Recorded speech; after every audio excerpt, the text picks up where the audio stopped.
And then, so let's talk about maybe inside of IT or outside of IT, your most interesting service level experience. Oh, I saw you put that out there, Mark, and that's I'm trying to get the one that comes to mind is an old company that I was working for, and the service desk was trying to minimize the amount of time they were.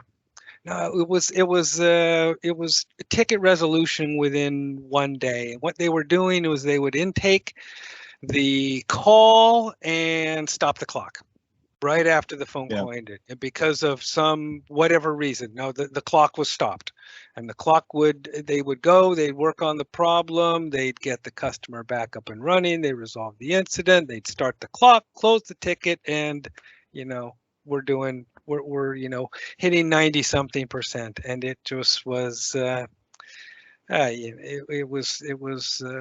it wasn't transparent, and it wasn't the point of the exercise. And sometimes you come across things like that. Yeah. Ray? I've got a lot of stories, right? Yeah. In terms of that, because it doesn't have to be IT. Oh, no, I understand that. And because I spent a lot of time just working in manufacturing too, right? But it's all, in my estimation, one of the big things I did while I was in IT and doing this for IT was process improvement, right across the board, process re-engineering, basically, because somebody told me, 100 years ago that you need to simplify everything you're doing before you try to automate it. And the reason for that is it's, garbage in, garbage out. If you got too many, checkpoints in what you're doing, blah, blah, blah.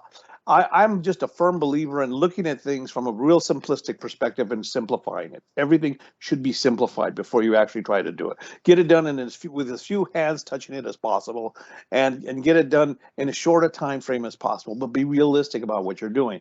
And ask the question, if we don't have this step in here, will anybody die? Right? Because sometimes you'll have over control in terms of what you're doing, and that's not any good either.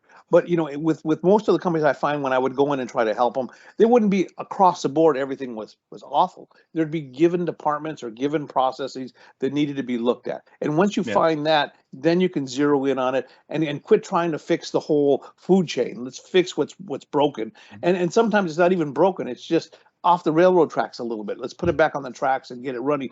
But teach everybody why it got off the tracks, what you need to do to keep it on the tracks to get to that end result, which is a smooth running business process, period. Yeah. I had started as I was a senior director of end user services in a large Fortune 300 company here in the States. And things were bad, right? They don't bring in new management because things are going well. Right. Mm-hmm. Right. That's they usually tell us, okay, things aren't going quite as they had expected. And I remember one time I was new on the job, and I had this one vice president of one of the business units, the for-profit business units, people actually do the job of the company. And he sat me down, and we were talking through some things. He says, really, at the end of the day, I don't care whether you deliver the computer in 2 weeks or 2 days. Pick one, right? Just be consistent and reliable in terms of how you can deliver it. And it was really that was a particularly insightful conversation, because that the person who was delivering it in 2 days was really busting their ass to get that computer to this department, and it wasn't helping. Right. That's what he was saying. Is saying, well, hey, look, I need you to be consistent. If we order a new computer, maybe for a new employee, we need the computer in 7 days. Get it to us in 7 days. Okay, great. And that's what we'll do. So that was the beginning of an interesting journey. So good stuff. Good.